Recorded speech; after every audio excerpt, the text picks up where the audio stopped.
The Premier League is back, and look, one of the culprits from last season's running, gets off the mark. Kai Havertz, man, big him up, man.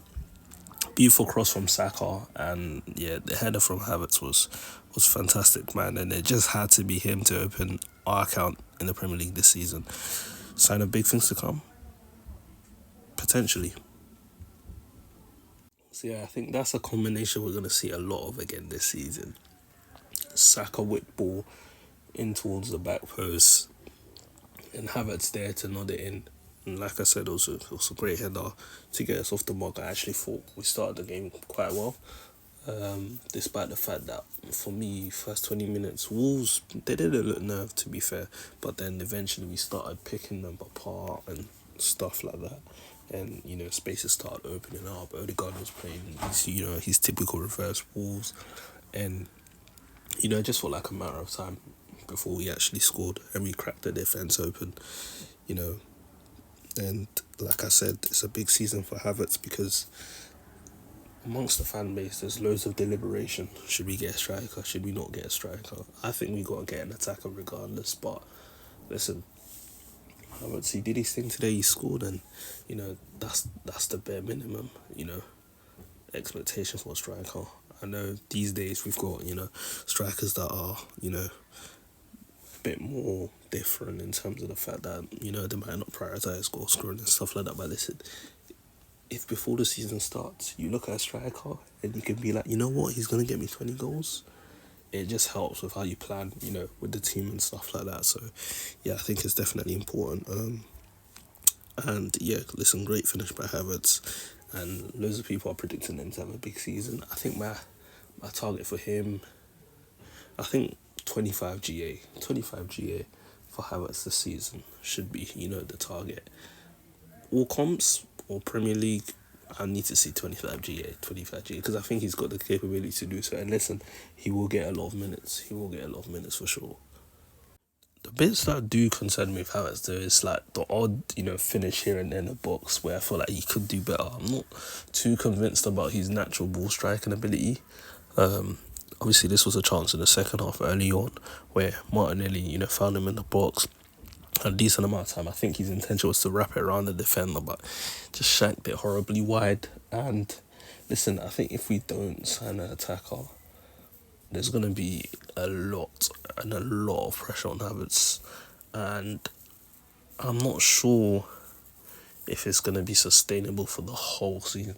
Havertz definitely is a viable option up front, and he will get goals, but in terms of the stretch of a whole season, that's a big ask. And listen, our goal is not to get top four. We want to win the league. So I'll be honest, Arteta's shown ruthlessness in other positions, such as the defence. But hey, I think it's going to be an interesting one, when it comes to whether Arsenal end up signing a striker. And listen, that's a job Eddie's got on his hands, man. He's got on his hands to see what we can, get left with the remains of the transfer market, because there's so many weeks have passed by and we've only got a few weeks before the market closes. But I definitely think we need a couple more additions for sure.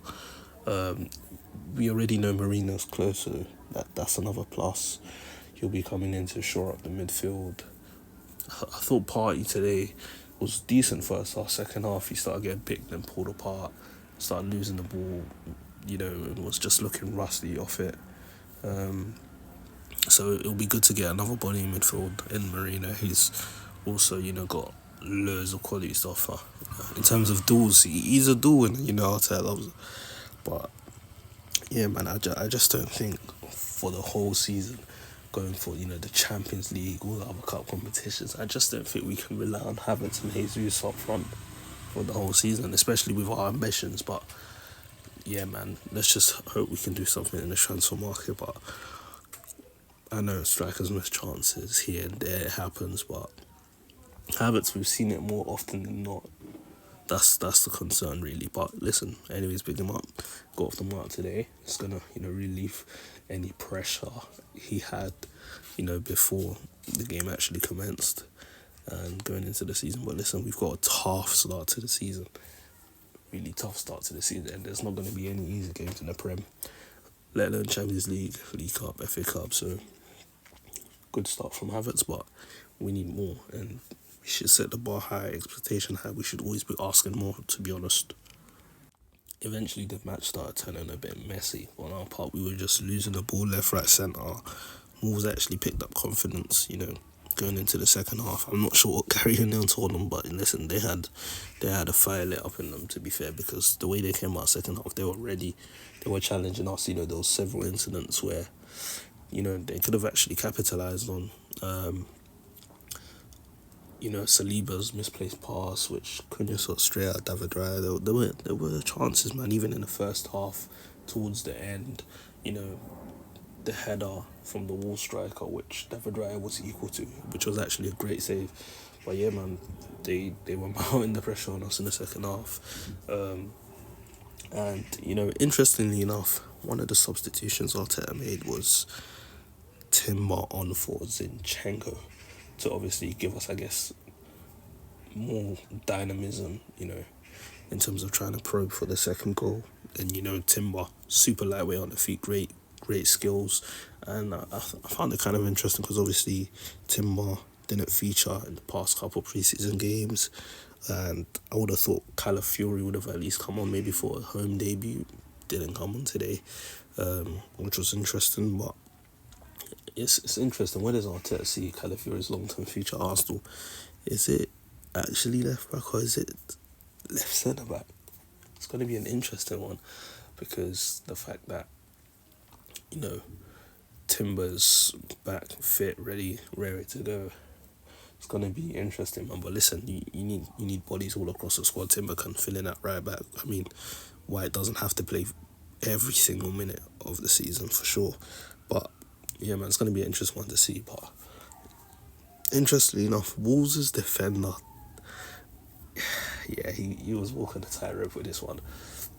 I think he just let his hand go just in the last second. Otherwise, you could be looking at a VAR decision here. But,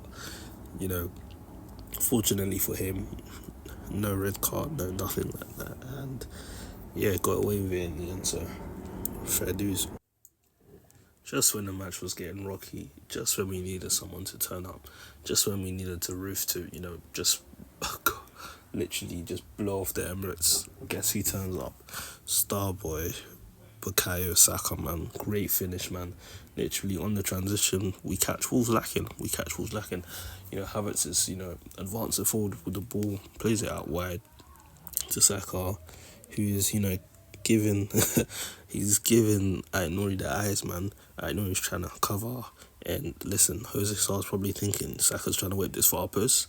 Saka's like, what? You think I'm trying to whip this far post? How about this near post? Really smart width finish from Bukayo Saka. And listen, as soon as I saw that ball hit the back of the net, I was like, yo, finally, thank you. Because we needed that goal, man. Listen, we ain't joking this season. Every single game matters. Last season where people are like, oh yeah, you're just easing into the season, drop a point here and there, it's not too big of a deal.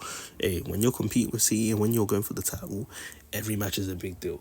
Who would have thought that, the draw against Fulham at home last season will come back to bite us in the way it did, or the loss to West Ham during Christmas, and then the Fulham defeat that happened, straight after. Like, these things, they accumulate at the end of the season, and they do back you back. So this goal, super amount of relief that was given, great relief to the whole team and just the fans in general. And for sure, yeah, listen, 2-0, clean sheet, great result. Second half felt like we were fading for a bit. Starting lineup was alright. It was cool, to be fair. But before that, fixture of Tottenham away, North London derby, we know how that gets, and then City away straight after, I think you're gonna see a few changes in that lineup. Whether it's Trossard for Martinelli or maybe Timber for Zinchenko, Calafiori for Zinchenko, something like that. Something's going to change, because I don't quite think those, lineups are the ones that we need to go in with. Yeah, I just think maybe one or two changes in in those lineups. But for today, I mean, it's fine. We get the win, so cool. But listen, when you go up against a team like Tottenham, City, everything is just, there's a hyper focus on everything because of the quality those teams possess. And yeah, man, it'll be difficult even next week. Listen, Villa away, it's not going to be easy. That's a Champions League team, and we know what they did to us last season, so we need our get back. But anyways, 2-0. These are when we take it on the chin and yeah, move on, man. COIG, man, come on, you Gunners, let's go.